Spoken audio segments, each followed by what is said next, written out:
Hello friends, welcome back. कैसे हैं आप सभी लोग। दोस्तों, दिल्ली और बेंगलोर के बीच में जो आईपीएल का मैच नंबर 24 खेला जाएगा, इसके ग्रैंड लीग के कॉम्बिनेशन को तैयार करने के लिए तैयार हो जाइए। कॉपी पेन ले लीजिए, एक तरफ मोबाइल रख लीजिए, जो जो बातें बता रहा हूं उसको नोट करते चलिएगा और साथ में अगर हो सके तो टीम भी बनाना शुरू कर दीजिए, जिससे कि एक अभी से दिमाग में जो जो बातें निकलती जाती है ना, बस वही नोट करते चलिएगा, क्योंकि फिर बाद में बैठोगे आधी चीज़ भूल जाओगे। चलिए शुरुआत करते हैं। और सबसे पहले, अगर अभी तक आप लोगों ने चैनल को सब्सक्राइब नहीं किया है तो चैनल को सब्सक्राइब कर लीजिए, बेल आइकन पर प्रेस कर दीजिएगा, जिससे कि आप लोगों को नोटिफिकेशन मिलता रहे। और ज़रूरी चीज़ ये है कि टेलीग्राम ज्वाइन कर लेना। दोस्तों, होता यह है कि टॉस के बाद अगर मुझे कुछ आपको बताना है तो वो मैं आपको टेलीग्राम पर ही बता पाऊंगा, और अगर आप लोगों ने टेलीग्राम ज्वाइन नहीं किया है तो आप लोगों मिस कर जाओगे।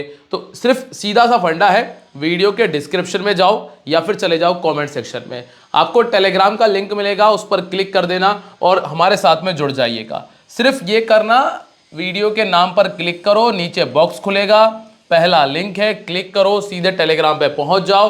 फ्री है, पैसे नहीं देने हैं। चाहे आपसे कोई मांगे, अगर आप गलती से किसी गलत चैनल पर चले जाओ और कोई मांगे तो उसे भी मत दीजिएगा, ठीक है। चलिए अब यहाँ पे ग्राउंड के बारे में बात करेंगे। और दोस्तों, अगर वीडियो अच्छा लगे लाइक कर देना, कमेंट कर देना। ज़्यादा मुझे फालतू बातें करना आती नहीं है, इतना है कि अगर आपको पसंद आए तो शेयर भी कर दीजिएगा, ज़्यादा लोगों तक पहुँचेंगे, हमें अच्छा लगेगा कि भाई आपको कुछ दिया, आप लोगों ने हमें कुछ दिया, बस इतनी सी बात है। अब बात करेंगे वेन्यू के बारे में। मैच होने वाला है एम चिन्नास्वामी स्टेडियम बेंगलुरु में। सबसे इंपॉर्टेंट चीज़ जो आपको नोट करनी है कि ग्राउंड छोटा सा है। ग्राउंड छोटा सा होने से होता यह है कि भैया बड़े स्कोर, बड़े हिट आराम से लगते हैं, और बड़े हिट आराम से लगते हैं तो होता यह है कि बड़ा स्कोर बनता है। और जब ऐसी स्थिति आती है तो बल्लेबाजों को कैप्टन करने में फ़ायदा ज़्यादा हो जाता है, नॉर्मली आपको देखने मिलता है। अब विकेट कैसा रहेगा, पिच कैसी रहेगी, कैसा बिहेव करेगी, ये तो हमें पिच रिपोर्ट आने के बाद ही क्लियर होगा, और ये चीज़ मैं आपको टेलीग्राम पर ही बता पाऊंगा। तो अभी के लिए आप ग्राउंड को समझ लो कि ग्राउंड छोटा है, बड़ा स्कोर बनता है यहाँ पे। नॉर्मली 170 180 बहुत एवरेज स्कोर है, इससे ऊपर ही जाने के चांसेस ज़्यादा होते हैं। और इसके अलावा ये है कि जो यहाँ पर बड़े हिट लगाता है प्लेयर, उसको कैप्टन वाइस कैप्टन करने में ज़्यादा फायदा होता है, ठीक है। अब मैं आपको दिखाता हूँ कि ग्राउंड पर स्कोर किस तरह से काम कर रहा है। पहले अगर आप यहाँ पर देखेंगे, जो टीम पहले बैटिंग करती है उसका स्कोर दिखाऊंगा, फिर दिखाऊंगा कि सेकंड बैटिंग करने वाले प्लेयर का स्कोर, और लास्ट मैच की अगर आप लोग वीडियो उठाकर देखना, जो हमने पिछले मैच का ग्रैंड लीग का वीडियो बनाया था, मैंने आप लोगों से कहा था कि टोटल 5 बल्लेबाज रख लो, दोनों पारी मिला के, पहली इनिंग और सेकंड इनिंग मिला के 5 बल्लेबाज रख लो और 6 बॉलर रख लेना। लास्ट मैच का ग्रैंड लीग की ड्रीम टीम उठाकर देखना, उसमें 6 बॉलर आपको मिलेंगे और 5 बल्लेबाज मिलने वाले हैं। अब हम यहाँ पे दिखाएंगे कि आपको कितने बल्लेबाज और कितने गेंदबाज रखने हैं, ठीक है। सबसे पहले आप यहाँ पर देखो, पहले बैटिंग करने वाली टीम ने क्या किया है, ओपनिंग पेयर से स्टार्ट करेंगे। तो ओपनिंग पेयर में आपको ये देखने मिलेगा, बेंगलोर ने बैटिंग की थी, 83 बनाया। एलएसजी ने बैटिंग की, 81 आया, दोनों ओपनर्स फ्लॉप। फिर हैदराबाद की बैटिंग आई, दोनों ओपनर्स चल गए थे, यहाँ पे दोनों ओपनर्स फ्लॉप हुए। फिर यहाँ क्या स्थिति है, 27 ठीक ठाक स्कोर रहा, एक फ्लॉप, और यहाँ पर दोनों फ्लॉप हुए। अब क्या स्थिति है, 1 2 3 3 मैचेस ऐसे गए हैं जहां पर कम से कम एक ओपनर ने अच्छा स्कोर किया है, ठीक है। एक मैच और 2 मैच ऐसे गए हैं जहां पर दोनों ओपनर जो हैं वो फ्लॉप हो गए, दोनों ओपनर्स फ्लॉप रहे। और एक मात्र मैच ऐसा गया है, एक सिंगल मैच ऐसा गया है जहां पे दोनों ओपनर्स ने अच्छा स्कोर किया है। तो अब अगर आप परसेंटेज वाइज जाएंगे तो आपको यही देखने मिलेगा कि एक खिलाड़ी चल जाएगा, एक फ्लॉप हो जाएगा, या फिर आपको दोनों ही फ्लॉप होते हुए नजर आएंगे। ये 2 सिचुएशन आपको नजर आती हैं। अब दोनों टीमों के ओपनिंग पेयर चेक करो आप, एक तरफ विराट कोहली और फिल सॉल्ट मिलेंगे, दूसरी तरफ चले जाओ, दूसरी तरफ आपको या तो केएल राहुल या डुप्लेसी, इन दोनों में से कोई एक ओपन करेगा। और साथ में आपको मिल जाएगा कौन, जैक फ्रेजर मैकगर्क, जेएफएम। अब आप ये तय कर लेना, ये आपके ऊपर छोड़ता हूं कि आप दोनों इनिंग, मतलब दोनों टीम्स में जो भी टीम पहले बैटिंग कर रही है उसके किस ओपनर को छोड़ना चाहते हो, क्योंकि एक ओपनर आपको छोड़ना ही पड़ेगा। ऐसा एक बार हुआ है कितने मैचेस में, 1 2 3 4 5 6 मैचेस में एक बार ऐसा हुआ जब दोनों ओपनर्स ने स्कोर किया हो। तो एक टीम तो आप बना सकते हो दोनों ओपनर्स को लेके, लेकिन सभी टीम में ऐसा मत करना। एक खिलाड़ी आपको छोड़ना पड़ेगा। अब अगर आगे मैं आपको आगे बैटल भी दिखाऊंगा, वो बैटल के हिसाब से तय कर लेना या फिर आप रिसेंट फॉर्म के हिसाब से तय कर लेना, ठीक है। अब आप आओगे नंबर 3 पे। नंबर 3 पर आपको क्या देखने मिल रहा है, 33 आया, फिर 6 आया, फिर 67 आया, फिर 6 आया, फिर 41 आया, फिर 4 आया। एक बार चला, एक बार फ्लॉप, फिर एक बार चला, फिर एक बार फ्लॉप, फिर एक बार चला और फिर एक बार फ्लॉप। हालांकि अगर इसी पैटर्न को फॉलो करें तो आना चाहिए, लेकिन ये कोई लॉजिक नहीं बैठता कि इसको फॉलो किया जाए। लेकिन हाँ, इतना सा है कि आरसीबी ने बैटिंग की थी तो 3 नंबर चला, हैदराबाद ने बैटिंग की 3 नंबर चला, जीटी ने बैटिंग की नहीं चला, फिर आरसीबी ने बैटिंग की तो 3 नंबर चल गया था, यहां पर आरसीबी का नहीं चल पाया। अब आपको यह देखना है कि यहां 3 नंबर कौन खेल रहा था और यहां 3 नंबर कौन है। थोड़ा सा ये पीछे रिकॉर्ड में जाकर चेक कर लेना, 3 नंबर कौन खेल रहा था, उस हिसाब से तय हो जाएगा। बाकी देवदत्त पडिक्कल यहां पर खेल रहा है और देवदत्त पडिक्कल की समस्या अगर देखेंगे तो उन्हें दिक्कत आती है जब कोई लेफ्ट आर्म मीडियम सामने आता है। तो मिचेल स्टार्क अगर पहला विकेट जल्दी आता है तो स्टार्क को पॉसिबल है कि दूसरा विकेट भी मिल जाना चाहिए। फिर आप आओगे नंबर 4 पे, और नंबर 4 ने हर मैच में स्कोर किया है, सिर्फ ये वाला मैच छोड़ देना, बाकी सभी मैचेस में नंबर 4 का स्कोर आया है। या फिर आप ये कह सकते हो कि नंबर 4 का प्लेयर हर एक मैच के अंदर ड्रीम टीम में शामिल रहा है। तो नंबर 4 का प्लेयर पहली इनिंग से मतलब आपके लिए इंपॉर्टेंट बन जाता है। अब आप आओगे नंबर 5 पे, तो नंबर 5 के भी हर एक खिलाड़ी ने स्कोर किया है। 4 नंबर के बाद 5 नंबर का प्लेयर भी लगभग हर मैच में ड्रीम टीम में शामिल रहा है। फिर आप आएंगे नंबर 6 पे, तो नंबर 6 में यहां दोनों फ्लॉप हुए, फिर यहां एक स्कोर आया, यहां नहीं आया, यहां चल गया था, मतलब 2 ही बार स्कोर आया है। तो यहां पर्टिकुलर हम किसी रिकॉर्ड को फॉलो नहीं करेंगे और इसके नीचे के प्लेयर की बैटिंग आती है नहीं आती है वही रेयर चांसेस होते हैं, क्योंकि आप यहां पर देख रहे हो 1 मैच 2 मैच 3 मैच ऐसे भी निकले जहां पर ज्यादा बैटिंग करने का मौका नीचे के खिलाड़ियों को नहीं मिल पाया। तो ये चीज ध्यान रखिएगा, नीचे खिलाड़ी को अगर बैटिंग करने का मौका नहीं मिल रहा है तो आप ऊपर ऊपर पे फोकस कर लीजिएगा। अब स्कोर करने वाले प्लेयर देखो कि एक इनिंग के अंदर कितने खिलाड़ी स्कोर कर रहे हैं। अब आप यहां पर देखेंगे 83, 33 और 28, 3 खिलाड़ी ड्रीम टीम में। फिर 81 और 40, 24 चलो मैं नहीं मान रहा हूं, 25 से ऊपर वाले को ही मैं ड्रीम टीम में काउंट करूंगा, ठीक है। फिर 34, 1 2 3 4 5, 5 खिलाड़ी एक इनिंग से ड्रीम टीम में। फिर आओगे आप यहाँ पे जीटी वाले मैच में 1 2 3, फिर आप आओगे यहाँ पे 1 2 3 और 27 को काउंट कर लो तो 4 हो जाते हैं। और इस वाले मैच में 54, 33, 32, मतलब एक इनिंग से कम 3 बल्लेबाज ऐसे हैं जो ड्रीम टीम में जगह बना रहे हैं, पहली इनिंग से स्पेशली। मतलब 3 बल्लेबाज तो एक इनिंग से ही आ रहे हैं, चाहे ऑलराउंडर हो, चाहे बैट्समैन हो, चाहे विकेट कीपर हो। 3 बल्लेबाज आपको 3 ऐसे प्लेयर जो बैटिंग कर लेते हैं टॉप 6 में, टॉप 7 में, उनको आपको रखना ही रखना पड़ेगा। अब चाहे वो ऑलराउंडर में आ रहा हो, क्योंकि कुछ जैसे अगर आप इधर दिल्ली की बैटिंग की तरफ देखोगे तो एक अक्षर पटेल मिलते हैं जो ऑलराउंडर में मिल जाते हैं, इसलिए मैंने ये कहा कि चाहे ऑलराउंडर भी हो उसको भी काउंट कर लेना, लेकिन 3 खिलाड़ी आपके बल्लेबाजी सेक्शन में हमें चाहिए, मतलब बैटिंग करने वाले चाहिए, बल्लेबाजी सेक्शन में नहीं। ध्यान रखना, बल्लेबाजी सेक्शन की बात नहीं कर रहा हूं, बैटिंग में चाहिए, जो बैटिंग करते हैं। अब आते हो आप सेकंड इनिंग पे, पहली इनिंग आपको क्लियर है। अब सेकंड इनिंग में देखोगे दोनों ओपनर जब सबसे पहले चेक करते हैं, दोनों ने स्कोर कर दिया, यहां दोनों फ्लॉप रहे एक तरह से देखा जाए तो, यहां दोनों ने स्कोर किया, यहां दोनों ने स्कोर किया, यहां पे ऑलमोस्ट दोनों फ्लॉप हुए और यहां पर एक चल गया था। तो क्या स्थिति रही, 1 2 3 मैचेस ऐसे रहे हैं जहां पर दोनों ओपनर्स ने स्कोर कर दिया, और 2 मैचेस ऐसे गए हैं जहां पे दोनों ओपनर्स फ्लॉप रहे, और एक मैच ऐसा गया है जहां पे सिर्फ एक ओपनर ने स्कोर किया है। तो सेकंड इनिंग में आप ये कह सकते हो कि बहुत अच्छे चांसेस हैं कि दोनों ओपनर्स चल जाएं, और अगर दोनों नहीं चल रहे हैं तो टॉप 3 में से 2 आपको देखने मिल जाएंगे। मैं ये भी आपको क्लियर कर देता हूं, आप यहाँ पे देखो 3 में से तीनों चले, यहाँ अगर आप 22-20 काउंट कर रहे हैं तो 3 में से 2 मान लेना। फिर यहाँ पे 3 में से 2 चल गए, यहाँ 3 में से 2 चल गए, यहाँ तीनों फ्लॉप थे और यहाँ 3 में से 2 चल गए। तो अगर आपको ये देखने मिल रहा है तो 1 2 3 4 5 मैचेस ऐसे चले हैं जहां 3 में से कम 2 प्लेयर ने स्कोर किया ही किया है। तो सेकंड इनिंग में टॉप 3 आपके लिए सबसे ज्यादा इंपॉर्टेंट पिक बनते हैं जो आपकी टीम में जगह बना लेंगे। अब आप इसके नीचे आओगे तो क्या देखने मिल रहा है, नंबर 4 पे, नंबर 4 की कहानी ऐसी है कि उतना स्कोर नहीं आया, एक बार 30 यहाँ आया, एक बार 29 आया, एक बार 39 आया। अब यहाँ 29 क्यों आया, क्योंकि ऊपर के खिलाड़ियों ने कुछ भी नहीं किया था। यहाँ तो खैर 30 का स्कोर इन्होंने कर दिया, तो 5-7 गेंदें खेली थी रदरफोर्ड ने।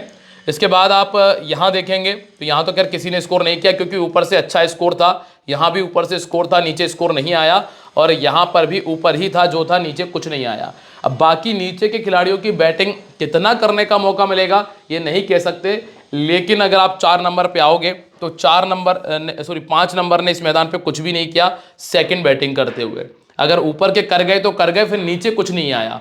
फिर 6 नंबर पे आप आओगे तो 6 नंबर पे ये एक जरूर 83 का स्कोर आया था आरसीबी से और एक 57 आया था। 7 नंबर के प्लेयर कुछ नहीं कर रहे, 8 नंबर के प्लेयर कुछ नहीं कर रहे। ऐसा क्यों है? इसके पीछे का जो छोटा सा लॉजिक है वो ये है कि बेंगलोर का ग्राउंड छोटा है। अगर पहले बैटिंग करने वाली टीम 200 सवा 200 का टारगेट पूरा कर लगा देती है, 250 बना देती है, तो होता यह है कि सेकंड इनिंग में फिर आपको बल्ला चलाना है। और अगर ऊपर के खिलाड़ी चल गए तो ठीक है, नहीं तो फिर नीचे के खिलाड़ियों पर रिक्वायर्ड रन रेट बढ़ जाती है और वो बल्ला नहीं रोक सकते। इस स्थिति में उनको विकेट देना पड़ता है। वो एक अलग कंडीशन होगी कि अगर पहले बैटिंग करने वाली टीम 170 180 बना पाए तो फिर यहां स्कोर आ जाएगा नीचे के खिलाड़ियों का भी। अगर ऊपर की टीम ने 200 बना दिए और ऊपर यहां टॉप ऑर्डर कुछ नहीं कर पाए तो फिर इनके चांसेस कम है कि नीचे के खिलाड़ी भी आपको कुछ खास करके दे पाए। आप स्कोर करने वाले प्लेयर काउंट करो आप कितने हैं। यहां 4 खिलाड़ियों ने स्कोर किया। कितने खिलाड़ियों ने स्कोर किया? 4। इसमें अगर आप काउंट करो तो इसमें कह रहे ऐसा कोई खिलाड़ी नहीं है, लेकिन 2 तो हैं, 29 और 33। यहाँ पे 42 62 और 83। ठीक है, यहाँ पे 42 64 और नीचे स्कोर नहीं आया। और फिर यहाँ पे 57 29 और यहाँ पे 3 खिलाड़ियों ने स्कोर किया 49 73 30। तो 1 2 3 मैच ऐसे हैं जिसमें कम से कम 3 खिलाड़ियों ने स्कोर किया और 2 मैच ऐसे हैं जैसे ये वाला और ये वाला और ये वाला। 3 मैच ऐसे हैं जिसमें कम से कम 2 खिलाड़ियों ने स्कोर किया। तो कम से कम 5 से 6 बल्लेबाज आपको चाहिए जो बैटिंग कर सके, क्योंकि अगर आप यहां देख रहे हो हम टॉप 6 में बल्लेबाज देख रहे हैं। ये टॉप 6 में आ रहे हैं सारे बल्लेबाज जो बैटिंग कर लेते हैं। तो जो टॉप 6 है दोनों इनिंग्स के मिलाकर लगभग 6 बल्लेबाज आपको पटकने पड़ेंगे। बैटिंग मिला लेना, ऑलराउंडर मिला लेना। अब गेंदबाजों के लिए जगह कितनी बचती है? 4 से 5। ऑलराउंडर में एक आधे ऐड कर सकते हो तो 4 या 5 गेंदबाज आप अपनी टीम में जगह दे सकते हो। ठीक है, 4 से 5 गेंदबाज आप रख सकते हो। चलिए आगे बढ़ेंगे और अब गेंदबाजी की बात करेंगे कि कौन कौन से गेंदबाज बेहतर है। तो यहां पर आप आएंगे तो राइट आर्म फास्ट बॉलिंग ने 1 मैच खेला था, उसमें विकेट आया था उसे 2, मतलब अच्छा पिक है। राइट आर्म मीडियम को लगभग 13 विकेट मिल चुके हैं। कितनी इनिंग्स में? 6 इनिंग्स में, तो ऑलमोस्ट पर मैच में 2 विकेट। लेफ्ट आर्म मीडियम को पहली इनिंग के अंदर हर एक मैच में विकेट आया है, तो लेफ्ट आर्म मीडियम भी आपके लिए पहली इनिंग के अंदर जरूरी है। सेकेंड इनिंग इसके बाद राइट आर्म ऑफ स्पिन को ज्यादा विकेट नहीं मिले, लेग स्पिन को 1 विकेट मिला है, ऑर्थोडॉक्स को तो सिर्फ 2 विकेट मिले थे, वो भी इस वाले मैच में कुणाल पांड्या को मिल गए थे क्योंकि इन्होंने लास्ट में जाकर गेंदबाजी की थी। ठीक है, अब यहां देखो आप राइट आर्म फास्ट बॉलिंग की क्या स्थिति है। 3-3-2 राइट आर्म फास्ट बॉलिंग को दोनों इनिंग्स में विकेट मिले हैं। अगर कोई राइट आर्म फास्ट होता तो उसको जरूर रखते, पर है नहीं दोनों टीमों के पास। लेफ्ट आर्म मीडियम को 5 और 2 7 और 2 9 विकेट मिले हैं। लेफ्ट आर्म मीडियम को ऑलमोस्ट हर मैच में विकेट मिला है। इसके बाद लेफ्ट आर्म फास्ट बॉलिंग ने खेला, इसको यहां पर भी विकेट मिला है। तो दोनों इनिंग्स में लेफ्ट आर्म मीडियम का रोल काफी हद तक बेहतर रहा है, या फिर ये कह लो कि लेफ्ट आर्म मीडियम एक अच्छा गेंदबाज है, यश दयाल जो वेरिएशन डालता है, इसलिए आपको दोनों इनिंग्स में विकेट नजर आ रहे हैं। फिर यहां अगर आप नीचे आओगे, ऑफ स्पिन को विकेट नहीं है, लेग स्पिन को विकेट नहीं मिला क्योंकि मिस हिट भी बाहर हो जाती है। फिर इसके बाद चाइना मैन ने 1 मैच खेला था, उसमें 2 विकेट आए थे, और चाइना मैन ने यहाँ 1 मैच खेला था, उसे 1 विकेट मिला था। ऑर्थोडॉक्स को टोटल मिले हैं 3 विकेट्स। ये मैं एडिट नहीं करा, इसको मैंने रह गया, 3 विकेट्स हैं। ठीक है, तो अब प्रायोरिटीज क्या कहती हैं। सबसे पहली चीज यहाँ पे कि राइट आर्म मीडियम पटक लो, फिर आप कहोगे राइट आर्म फास्ट बॉलिंग पटक लो, और इसके बाद पटक लो लेफ्ट आर्म मीडियम। ठीक है, ये 3 गेंदबाज जरूरी हैं और इसके अलावा और जगह नहीं बन रही। नीचे आओगे वही स्थिति बिल्कुल सिमिलर है, right arm medium, right arm fast और इसके अलावा left arm medium, left arm medium, left arm fast. तो बस चाइना मैन ने ठीक किया है दोनों, जब गेंदबाजी की है तो चाइना मैन को विकेट मिला है, तो चाइना मैन का कम से कम 1 विकेट। स्पिनर का रोल कितना है? 0 बराबर। चल गए तो किस्मत है या फिर बल्लेबाज की कमजोरी, इससे ज्यादा कुछ भी नहीं है स्पिनर्स के लिए। दोस्तों चीजें अगर समझ में आती जाए ना तो बस जो लाइक का बटन है वो क्लिक करना और वीडियो को शेयर कर देना, ज्यादा से ज्यादा लोगों तक वीडियो को पहुंचा देना। अगर नींद आ रही हो तो भी बता देना, यहीं छोड़ दूंगा, कल से वीडियो नहीं आएगा, आधी वीडियो में छोड़ दिया करेंगे, डायरेक्ट टीम दे दिया करेंगे, तो क्या लगेंगे आपको, जीत गए तो ठीक है, हार गए तो ठीक है, लेकिन वीडियो को तसल्ली से देखना, होशो हवास में देखना। अब बात कर रहे हैं आरसीबी की टीम हर मैच में कितने विकेट दे जाती है और किसको देती है। आरसीबी की टीम अगर आप देखोगे, चाइना मैन को अभी तक 4 विकेट दिए हैं, मतलब कुलदीप यादव ज्यादा नहीं तो 1 विकेट तो निकाल सकते हैं, 4 मैच में 4 विकेट है। फिर आप आओगे लेफ्ट आर्म की तरफ, तो इन्होंने लेफ्ट आर्म को भी विकेट दिया है, मिचेल स्टार्क के पास कम से कम 1 विकेट का चांस है, प्लस हर टीम में लेफ्ट आर्म नहीं होता है, तो उसका बेनिफिट आप मान लो, तो 2 विकेट में मान के चल रहा हूं कि स्टार्क को निकाल देना चाहिए। ऑर्थोडॉक्स को इन्होंने 2 विकेट दिए हैं, हर टीम पे ऑर्थोडॉक्स है, तो यहां मुश्किल चांसेस हैं, 50-50 वाली कंडीशन है, ठीक है। और राइट आर्म मीडियम 8 विकेट गए हैं, मुकेश कुमार और मोहित शर्मा यहां पर हैं, तो ऑलमोस्ट 2 विकेट आ जाने चाहिए, और विपराज निगम के पास में मिल जाए तो 1 विकेट आ जाना चाहिए। अब इस तरह से कितने विकेट आएंगे, 2 विकेट, 3 विकेट, 5 और 6 विकेट, तो कम से कम 6 विकेट इस तरह से आ जाएंगे। और फिर डेथ ओवर में अगर कहानी जाती है तो फिर वहां एक अलग सिचुएशन है। अब हम बात करते हैं यहां से दूसरी टीम के बारे में, तो दूसरी टीम कौन है यहाँ पे आपके पास में, हमारी डीसी की टीम। तो डीसी की टीम में आप देखेंगे यश दयाल जो कि लेफ्ट आर्म मीडियम है, 2 विकेट अभी तक 4 मैचेस में दिए हैं, ज़्यादा विकेट नहीं दिए लेफ्ट आर्म मीडियम को इन्होंने। फिर इसके बाद है कुरनाल पंड्या, ऑर्थोडॉक्स को ऑलमोस्ट इन्होंने 3 विकेट दिए हैं 4 मैचेस के अंदर। फिर आप आओगे यहाँ देखोगे जो जॉश हेजलवुड, भुवनेश्वर कुमार, मतलब राइट आर्म मीडियम को इन्होंने उतने ज़्यादा विकेट्स नहीं दिए हैं, इतने ज़्यादा विकेट्स राइट आर्म मीडियम के खाते में नहीं गए। और सबसे ज़्यादा विकेट अगर किसी को इन्होंने दिए हैं तो लेग स्पिनर को दिए हैं। लेकिन जब आप ग्राउंड का सिचुएशन देखेंगे तो आपको यह देखने मिलेगा कि लेग स्पिनर को इस मैदान पर ज़्यादा विकेट नहीं मिले। तो अब क्या सिचुएशन बनेगी कि अगर ये टीम स्पिनर को विकेट दे रही है तो 1 या 2 दे सकती है, 1 विकेट मिनिमम, मैक्सिमम 2 मान रहा हूं, और बाकी इनमें से अगर काउंट करके चले तो एक विकेट आप इनको जोड़ लेना, तो 3 और 4 या 5 विकेट इस तरह से आपको देखने मिल जाएंगे, ठीक है। अब एक और चीज जो मैं लेकर आया हूं जो जरूरी भी थी आप लोगों के लिए, वो ये कि इस टीम ने पावर प्ले में कितने विकेट निकाले हैं। बेंगलोर ने जब गेंदबाजी की पहली इनिंग में कोलकाता के सामने तो 1 विकेट आया था, और वो विकेट निकाला था जॉश हेजलवुड ने, ठीक है। इसके बाद आप देखोगे जब सेकंड इनिंग में गेंदबाजी की चेन्नई के सामने तो 3 विकेट आए, जिसमें 2 जॉश हेजलवुड के थे, 1 भुवनेश्वर का था। फिर गुजरात के सामने 1 विकेट आया, भुवनेश्वर ने निकाला था सेकंड इनिंग में, और एमआई के सामने विकेट आए थे, 1 यश दयाल ने और 1 जॉश हेजलवुड ने निकाला। तो 3 बार ऐसा हुआ है कि पावर प्ले के अंदर जॉश हेजलवुड विकेट निकाल रहा है। तो अगर आप पावर प्ले में विकेट मान के चल रहे हो तो आप ये मान लेना कि जॉश हेजलवुड को विकेट मिलने के चांसेस सबसे ज्यादा है। फिर आप देखोगे डीसी की तरफ 1 विकेट आया था, विपराज निगम ने निकाला था लखनऊ के खिलाफ। हैदराबाद के खिलाफ 4 विकेट आए थे, जिसमें से 3 स्टार्क के थे, 1 रनआउट था। चेन्नई के सामने फिर 3 विकेट आए, जिसमें स्टार्क, विपराज निगम और मुकेश कुमार ने विकेट निकाला। तो ओवरऑल दोनों टीमें पावर प्ले में विकेट मार रही हैं, और इस टीम ने बड़े बड़े विकेट मारे हैं, तो आप ये कह सकते हो कि दोनों टीम पावर प्ले में विकेट तो मार देंगी। अब विकेट मारेंगी, किसका निकलेगा ये आप तय कर लेना, क्योंकि अगर मैं अभी कह दूं कि विराट कोहली आउट हो जाएगा और वो रन बना दे तो आप मेरे सर पे आओगे, आप कहोगे अरे तुमने तो बोला था विराट कोहली। दोस्तों मैं कंडीशन के हिसाब से बोल रहा हूँ, सोल्ट का बोल दूंगा, सोल्ट आउट होगा, और अगर गलती से वो स्कोर कर दे और विराट कोहली आउट हो जाए तो भी आप लोग मेरे ही माते आओगे। इसलिए ये आप तय कर लेना कि किसको छोड़ना है। अब आप ये कहोगे प्रेडिक्शन पर तुम किस काम का कर रहे हो।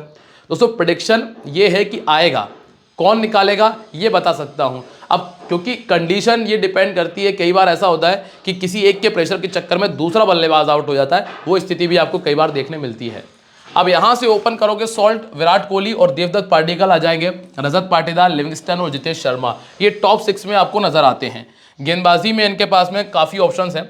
अब सबसे पहले मैं आपको लेकर चलता हूं यहां पे ग्राउंड के रिकॉर्ड पे। अगर ग्राउंड रिकॉर्ड से चर्चा करें तो सॉल्ट का विकेट आ जाना चाहिए, क्योंकि 2 में इन्होंने 44 रन बनाए और 22 का एवरेज है। और विराट कोहली का रिकॉर्ड इस मैदान पे काफी अच्छा है, 24-50 और 4 बार 100 से ऊपर का स्कोर है। फिर देवदत्त पल्लीकल 3 में 62। मैंने आपको एक चीज बताई कि इस मैदान पे 4 नंबर ने अच्छी बैटिंग की है, तो क्या हुआ है, 11 पारी, 341 रन, 38 का एवरेज और 3 बार 50 से ऊपर का स्कोर है। फिर आप देखेंगे लिविंगस्टन, जितेश शर्मा और टिम डेविड, नीचे के खिलाड़ियों ने भी ठीक ठाक बैटिंग की है, जैसा हमने पीछे देखा भी था। इसके बाद गेंदबाजी देखो आप, ऑर्थोडॉक्स को विकेट नहीं आया तो नहीं आया तो नहीं आया। रिकॉर्ड कहते हैं भुवनेश्वर कुमार 13 में 12 विकेट्स है, सुयश शर्मा 3 में 4 विकेट है, लेग स्पिनर ने 4 विकेट निकाले, जॉश हेजलवुड 1 और यश दयाल 9 में 11। लेफ्ट आर्म को विकेट है तो है, क्यों है पीछे दिखा चुका हूं, जो चीज़ें हैं सो है बस। अब आते हैं हम यहाँ से आगे बढ़कर कहाँ देखेंगे हम, यहाँ सबसे पहले फिल सॉल्ट के बारे में हम चर्चा कर रहे हैं कि फिल सॉल्ट क्या कर रहे हैं। फिल सॉल्ट ने 4, 14, 32, 56 का स्कोर किया, पहले इनिंग में गंदा रहा है परफॉर्मेंस, 22 का एवरेज, सेकंड इनिंग में 36 का है। आउट कौन कर सकता है वो देख लेते हैं। लेफ्ट आर्म के सामने ज़्यादा दिक्कत नहीं आई और ऑर्थोडॉक्स के सामने 2 बार आउट हुए हैं और वैसे कोई समस्या नहीं है। राइट आर्म मीडियम ने आउट किया है 111 में 10 बार, मतलब ऑलमोस्ट कैसे लगाओगे आप, हर 10 गेंद के बाद एक विकेट, 10 क्या 11 गेंद के बाद एक विकेट है। तो राइट आर्म मीडियम यहाँ पर है मुकेश कुमार, मोहित शर्मा पावर प्ले में नीचे आते हैं तो चांसेस है कि मुकेश कुमार को विकेट आए। अगर मुकेश कुमार को नहीं आ रहा है तो फिर कौन है, मिचेल स्टार्क। हालांकि मिचेल स्टार्क ने इनको आउट नहीं किया तो स्टार्क के लिए मुसीबत है ज़्यादा, पर इन्होंने पावर प्ले में विकेट निकाले हैं, फॉर्म अच्छा चल रहा है, इसलिए चांसेस मान के चलते हैं। नीचे अगर आप देखोगे, एक सेकेंड के लिए रुकना दोस्तों, चुप पापा वीडियो बना रहे हैं। इसके बाद दोस्तों अगर आप यहाँ पे देखोगे कुलदीप यादव और अक्षर पटेल, तो अक्षर पटेल 3 पारी में 1 बार आउट किया है, चूंकि ऑर्थोडॉक्स के सामने इनको दिक्कत आई है। ऑर्थोडॉक्स के बाद कुलदीप यादव 2 पारी 7 रन आउट नहीं किया है। फिर आते हैं नंबर 2 पे।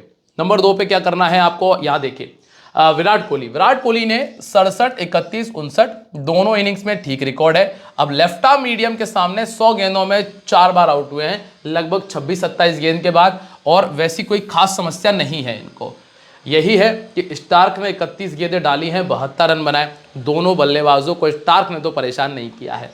मुकेश कुमार की देख लेते हैं, 6 गेंदों में 6 रन, 1 बार आउट। अब आप सोच रहे होगे यार स्टार्क को तो रखने का विचार था और मुकेश को छोड़ने का विचार था, लेकिन मुकेश ने दोनों के लिए परेशानी कर सकता है, क्योंकि 6 गेंदों में विराट को भी आउट किया है और सामने वाला जो प्लेयर है वो खेल भी नहीं पाता। तो ऐसे में अभी आप ये रिस्क वाली बात रहेगी कि आप स्टार्क को छोड़ के मुकेश पे चले जाओ। ठीक है, कुलदीप यादव 1 बार आउट कर चुके हैं, मोहित शर्मा ने आउट नहीं किया और अक्षर पटेल ने 70 गेंदों में 1 बार आउट किया है। लेकिन आपको कुछ स्ट्राइक रेट पर नजर बनानी पड़ेगी। या तो आप ये कह देना कि विराट कोहली स्लो खेल रहा है या फिर परेशान है। अब परेशान कैसे है, 100 का स्ट्राइक रेट, 115 का स्ट्राइक रेट और 109 का स्ट्राइक रेट, जो कि T20 में फिट नहीं बैठ रहा है। अब आते हैं आप नंबर 3 पे, जो कि आपको मिलते हैं देवदत्त पाडिक्कल।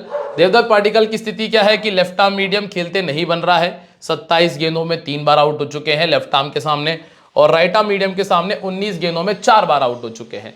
अब आप यही कह सकते हो कि स्टार्क अगर पावर प्ले में 1 विकेट आता है तो दूसरा ये विकेट स्टार्क को मिल जाए। इतना हो सकता है कि अगर मुकेश कुमार ऊपर से किसी को आउट कर दे तो फिर यहां से 1 विकेट स्टार्क निकाल दे। बाकी इनका रिकॉर्ड उतना कुछ खास है नहीं, सेकंड बैटिंग में 250 ये लगा चुके हैं। फिर आपको अगला नाम मिलेगा नंबर 4 पे रजत पाटीदार का। रजत पाटीदार दोस्तों 4 नंबर ने हर मैच में स्कोर किया ऑलमोस्ट 64, 51, 34 ये ऑलरेडी कर चुके हैं। पहले बैटिंग करते हुए अच्छा पिक भी है। इनको लेफ्ट आर्म मीडियम परेशान करता है, पर ये जिस नंबर पर बैटिंग करेंगे वहां लेफ्ट आर्म नहीं आएगा। दूसरी समस्या इनको है राइट आर्म फास्ट बॉलिंग से। 28 गेंदों में 3 बार आउट हुए हैं, लेकिन राइट आर्म फास्ट बॉलिंग भी इस टीम के पास में नहीं है। अब बैटल देखो आप, बैटल में क्या है कि अक्षर पटेल ने 13 पारियों में 21 रन देकर 1 बार आउट किया है, 161 का स्ट्राइक रेट है। स्ट्राइक रेट पर नजर रखना, परेशान नहीं है, हाँ रन बनाते हुए आउट हुए हैं। मुकेश कुमार के सामने 6 में 14, 233 का स्ट्राइक रेट है, दिक्कत यहां पर भी नहीं है।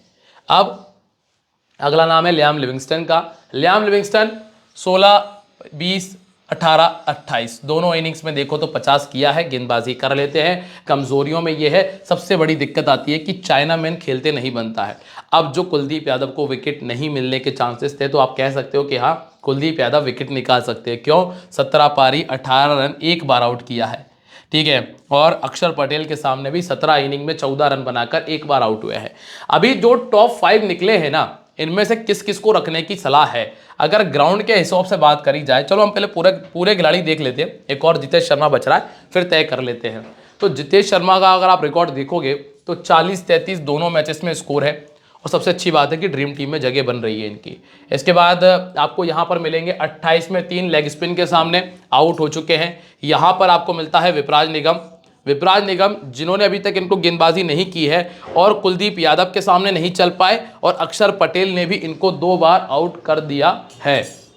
तो अब अगर मैं खिलाड़ियों की बात करूं कि कौन कौन से खिलाड़ी हैं जो टीम में फिट बैठते हैं, तो वो ये आपको यहाँ देखना है भाई। दोनों ओपनर में से अगर एक को रख के चलें तो विराट कोहली आ जाने चाहिए। क्यों आ जाने चाहिए, क्योंकि ग्राउंड का रिकॉर्ड बहुत अच्छा है। 3 नंबर के चांसेस मुश्किल वाले हैं। फिर 4 नंबर पे आओगे तो 4 नंबर पे कौन मिलेगा आपको? रजत पाटीदार, वो आ जाने चाहिए टीम में। और एक ये जितेश शर्मा को आ जाना चाहिए, क्योंकि स्पिनर इनको डेथ ओवर में मिलेगा नहीं, तो ये जितेश शर्मा भी एक प्लेयर है। और रजत पाटीदार हो गया और जितेश शर्मा, तो ये 3 खिलाड़ी हैं जो ऑलमोस्ट टीम में फिट बैठ जाएंगे। 3 बल्लेबाज आ जाने चाहिए। फिर लिविंगस्टन, पार्टिकल और सॉल्ट, इनमें से अगर आपको लेना है तो फिर आप चेंज कर सकते हो। इसके बाद अब हम बात कर लेते हैं ड्रीम टीम की, कौन कौन से खिलाड़ी हैं जो ड्रीम टीम में जगह बना रहे हैं। तो आप यहां पर देखेंगे फिल सॉल्ट 2 बार ड्रीम टीम में आ चुके हैं, ठीक है। इसके बाद विराट कोहली ने सिर्फ 2 बार जगह बनाई है 4 मैचेस में से। इसके बाद देवदत्त पाटिक्कल भी सिर्फ 2 ही बार आ पाए हैं। अगर आप इन तीनों खिलाड़ियों को देखोगे तो इन 3 में से सिर्फ 2 ही खिलाड़ी एक साथ एक मैच में ड्रीम टीम में आ पाए हैं।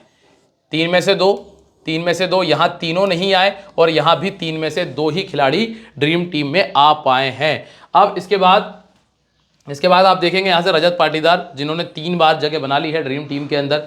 फिर आप देखेंगे लिविंगस्टन, ये 2 बार आ चुके हैं। जितेश शर्मा 3 बार आ चुके हैं, जबकि इनका बैटिंग डाउन कितना नीचे, लोग उम्मीद नहीं कर रहे होंगे कि जितेश शर्मा भी ड्रीम टीम में आएंगे। इसके बाद गेंदबाजी में आओगे तो एक जॉश हेजलवुड है जो कि 3 बार ड्रीम टीम में आ चुके हैं। यश दयाल आ चुके हैं 2 बार, और कुणाल पांड्या आ चुके हैं 2 बार। अगर होम ग्राउंड की बात करें तो होम ग्राउंड पे ये चारों बाहर हो गए थे, और नीचे के तीनों प्लेयर ड्रीम टीम में आए थे, ठीक है। अब आते हैं हम दूसरी टीम की तरफ।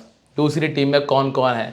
दिल्ली कैपिटल, फ्रेजर, राहुल, अभिषेक, अक्षर, समीर और स्टब्स, ठीक है।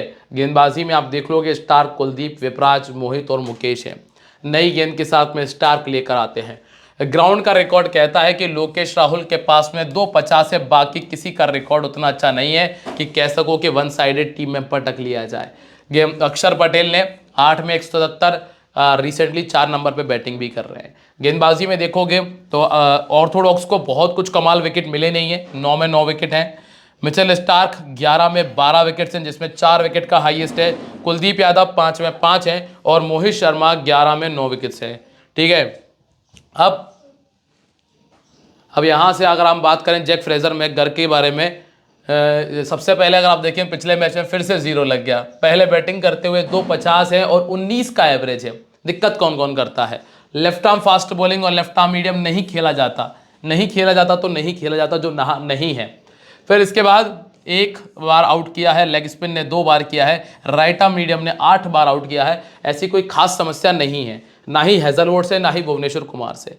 तो दिक्कत मिला के अगर देखा जाए तो लिविंगस्टन ने अकेले ने 1 बार आउट किया है, बाकियों ने इतना परेशान नहीं किया। फिर लेफ्ट आर्म मीडियम कौन है? यश दयाल है, जो कि आते हैं 4था या 5वां ओवर लेकर आएंगे, और यहां अगर विकेट आ जाए तो ये आ सकता है, क्योंकि लेफ्ट आर्म मीडियम के सामने इनको दिक्कतें आई हैं।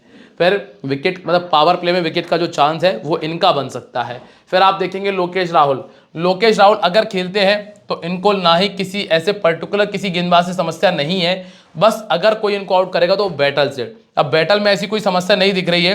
भुवनेश्वर कुमार ने 90 गेंदें डाली हैं और सिर्फ 1 बार आउट किया। जॉश हेजलवुड ने 32 गेंद डालकर 1 बार आउट किया, और ना दयाल ने आउट किया ना कुणाल ने आउट किया। तो पावर प्ले में safe choice Lokesh Rahul, risky choice Jack Fraser. जब ज्यादा रिस्क ले रहे हो तो फ्रेजर को रखो, राहुल को छोड़ो। कम रिस्क ले रहे हो, राहुल को रखो, फ्रेजर को छोड़ दो। इतनी सी कहानी चल रही है और कुछ नहीं है। अब रिस्क आपके ऊपर है कि आप कितना बड़ा उठाते हैं। अभिषेक पोरेल पहले बैटिंग कराओगे तो 250 है। रिकॉर्ड क्या कहता है कि इनके सामने ऐसी कोई समस्या नहीं, बस राइट आर्म मीडियम नहीं खेल पाते हैं। यश दयाल ने 8 गेंदों में 4 बार आउट किया है, और जिस नंबर पर ये बैटिंग करने आते हैं वहां पर यश दयाल गेंदबाजी करते भी हैं। तो ये बैटल आपको देखने मिलेगा। तो अभी के लिए ये सेफ चॉइस नहीं है ग्रैंड लीग की, डिफरेंशियल कह लो या रिस्की में आपको रखना है। 4 नंबर का प्लेयर ऑलमोस्ट मेरे लिए सेफ रहेगा। क्यों? क्योंकि सेकंड इनिंग में 4 नंबर के प्लेयर ने स्कोर नहीं किया, सेकंड इनिंग में 3 नंबर के प्लेयर ने स्कोर किया। मैं जाके एक बार देख लेता हूं, क्योंकि मैं आपको कंफ्यूज नहीं करना चाहता। एक बार मैं देख लेता हूं जिससे आपको पता चल जाएगा, जिससे आपको यहां क्लियर होगा, ठीक है। नंबर 3 के प्लेयर ने स्कोर 3 बार किया है, 3 बार नहीं किया। 4 नंबर के ने बिल्कुल स्कोर नहीं किया, तो 4 नंबर पे उतना नहीं जाऊंगा। सेकंड इनिंग में 4 नंबर पे रिस्की हो जाएगा, ठीक है। अब आइए अब वापस से हमारे अक्षर पटेल पे, ठीक है। तो इनका परफॉर्मेंस क्या है? पहले बैटिंग करते हुए 34 का एवरेज है, दोनों मैचेस में स्कोर किया है। और रही बात कमजोरी की, तो लेफ्ट आर्म मीडियम ये भी नहीं खेल पा रहा है, ऑफ स्पिन के सामने दिक्कत आई है, थोड़ा सा 2 बार आउट हो गए हैं। भुवनेश्वर कुमार ने 33 गेंदों में 2 बार आउट किया है। यश दयाल लेफ्ट आर्म मीडियम में नहीं खेलता, लेफ्ट आर्म मीडियम तो नहीं खेलता भाई, 4 गेंद में 1 बार आउट हो गए, तो ये दिक्कत रहेगी। बस यश दयाल आप कितने ओवर डालेंगे, ऊपर डाल चुके होंगे, यहाँ गेंदबाजी मुश्किल से आएगी। इतना है कि अगर ऊपर के विकेट जल्दी गिरा दिए हेजलवुड ने तो फिर ये यश दयाल इनको खा जाएंगे। तो एक चीज और नोट कर लो यहाँ पे कि अगर आप पावर प्ले में 2 मान रहे हो विकेट ऊपर से, राहुल फ्रेजर पोरेल में से 2 आउट मान रहे हो, तो फिर आप तीसरा भी आउट मान के चलो। फिर आप ऊपर में से एक ही खिलाड़ी रखो 4 में से, फिर सीधा नीचे आ जाना। क्यों आ जाना नीचे? क्योंकि ये समस्या रहेगी, चांसेस हैं कि विकेट चला जाए, तो ये आप रिस्क मान के चलिएगा। इसके बाद समीर रिजवी, पॉसिबल है कि ये मैच नहीं खेलेंगे, तो वैसे इनको आउट करके चल रहा हूँ। इन पर अभी आप ज़्यादा दिमाग लगाना मत, कंफ्यूज मत होना, बैटिंग डाउन भी बदल जाएगा इनका। फिर ट्रस्टिन स्टब्स है, स्टब्स बहुत अच्छी चॉइस है अगर टीम पहले बैटिंग कर रही है। अगर पहले बैटिंग कर रही तो रख लेना। इन्होंने हर मैच में ड्रीम टीम में जगह बनाई, और बड़ी खासियत बताऊंगा, ये 20 रन बनाकर भी ड्रीम टीम में आते हैं। क्यों आते हैं? क्योंकि जितने भी रन इनके बनते हैं चौके और छक्के से बनते हैं, सिंगल दुक्की का काम नहीं है। और इसके बाद आशुतोष शर्मा, जिनको बैटिंग करने का उतना मौका मिला नहीं है, तो आशुतोष शर्मा को छोड़ के ही बात करेंगे। अब चलिए दोस्तों इनके ड्रीम टीम की चर्चा करें। तो फिर राहुल ने 1 मैच खेला है, ड्रीम टीम में आए। अभिषेक पोरेल ने 2 मैच खेले, ड्रीम टीम में आए। स्टब्स ने 3 मैचेस में ड्रीम टीम में आ गए, इसीलिए दोस्तों पोरेल को मैंने डिफरेंशियल में रखा है। और अक्षर पटेल ने 2 बार ड्रीम टीम में जगह बनाई है। गेंदबाजी में स्टार्क और यादव, और इसके अलावा विपराज निगम, ये 3 गेंदबाज ऐसे हैं जो हर बार जगह बना रहे हैं। लेकिन इस मैच के लिए अगर मैं कहूं तो आपको मुकेश कुमार पे और नजर बना के रखनी पड़ेगी। ज्यादा नहीं तो 1 विकेट है, और थोड़ी सी अच्छी गेंदबाजी कर दी तो 2 विकेट तक ये जा सकते हैं। अब कुछ कोर प्लेयर्स, डिफरेंशियल प्लेयर्स और रिस्की प्लेयर्स, समझ रहे हो ना? कोर प्लेयर जो जिनके चांसेस हैं कि आ जाएंगे, मैं यहां पे एक रिस्क उठाऊंगा फ्रेजर के साथ में। बाकी पाटीदार और कोहली को लेके चल रहा हूं। अक्षर पटेल है, स्टार्क है, हेजलवुड है और कुलदीप यादव है। ये वो प्लेयर है मेरे कोर प्लेयर जिनके चांसेस हैं कि ड्रीम टीम में आ जाएंगे। यहां आऊंगा तो जो डिफरेंशियल प्लेयर है जिसमें ट्रस्टिन स्टब्स है, विपराज निगम है और यश दयाल है, जिनको आप डिफरेंशियल में रख सकते हो। मतलब इनको पटको, इनके साथ में इनमें से एक आधे खिलाड़ी को ड्रॉप करना, फिर रिस्की प्लेयर पटक लेना, जिसमें अभिषेक पोरेल और सुयश शर्मा है। सुयश शर्मा इसलिए क्योंकि जो ये टीम है लेग स्पिनर को विकेट ज़्यादा दे चुकी है, डीसी की टीम। अगर कहीं 2 या 3 विकेट आ ही जाएं तो फिर ये ड्रीम टीम में आ सकते हैं। अब जो कॉम्बिनेशन हैं इनकी चर्चा कर लेते हैं भाई। कॉम्बिनेशन में सबसे पहले पाटीदार है। यहाँ से मैंने दोनों ओपनर्स को ही छोड़ दिया, क्योंकि एक कॉम्बिनेशन में हमने ये देखा था कि दोनों ओपनर्स नहीं चल रहे थे। तो मान लिया कि अगर स्टार को ऊपर से विकेट मिल ही जाए आज पहली बार, तो दोनों ओपनर्स छोड़ दिए। पाटीदार, जितेश शर्मा, देवदत्त पाडिक्कल, लिविंगस्टन रख लिए। अभिषेक पोरेल है, समीर रिजवी है, लोकेश राहुल है, अक्षर पटेल, हेजलवुड और कुलदीप यादव को टीम में रखा है। अब आते हैं दूसरे कॉम्बिनेशन में, जिसमें हमने सिर्फ विराट कोहली को छोड़ा है, क्योंकि एक ओपनर तो छोड़ना ही पड़ेगा। सॉल्ट वाइस कैप्टन किया, फ्रेजर को कप्तान किया है, जितेश शर्मा है, अभिषेक पोरेल, रजत पाटीदार, अक्षर, लिविंगस्टन, विपराज निगम, सुयश शर्मा, स्टार्क और हेजलवुड है। चाहो तो स्टार के स्थान पे मुकेश शर्मा को पटक सकते हो, कोई दिक्कत वाली बात नहीं है। फिर यहाँ पे जो तीसरा कॉम्बिनेशन है, जिसमें अभिषेक पोरेल को मैंने वाइस कैप्टन किया है, डिफरेंशियल प्लेयर है मेरा ये, सॉरी रिस्की प्लेयर है मेरा ये, ठीक है। कप्तान मेरा विराट कोहली, रजत पाटीदार, टिम डेविड और जितेश शर्मा है। लोकेश राहुल, यहाँ पे मिचेल स्टार्क, कुलदीप यादव, विपराज निगम, अक्षर पटेल और जॉश हेजलवुड टीम में शामिल हैं। और इसके बाद ये जो लास्ट कॉम्बिनेशन, जिसमें विराट कोहली कप्तान है, लोकेश राहुल के साथ में 6 बल्लेबाज मैंने रख लिए हैं, चाहे जैसे मुझे रखना था। अक्षर पटेल और रखे मैंने साथ में, फिर 4 गेंदबाजों के साथ में मैंने फिनिश किया है, जिसमें सुयश शर्मा, यश दयाल, मोहित शर्मा और जॉश हेजलवुड शामिल हैं। कुछ यही कॉम्बिनेशन मैंने यहाँ भी तैयार किया है। 6 बल्लेबाज मुझे रखने हैं, मतलब रखने हैं 5 से 6 बल्लेबाज। अब वो कौन कौन से होंगे ये तो आप खैर बदल के भी रिस्क ट्राई कर सकते हो।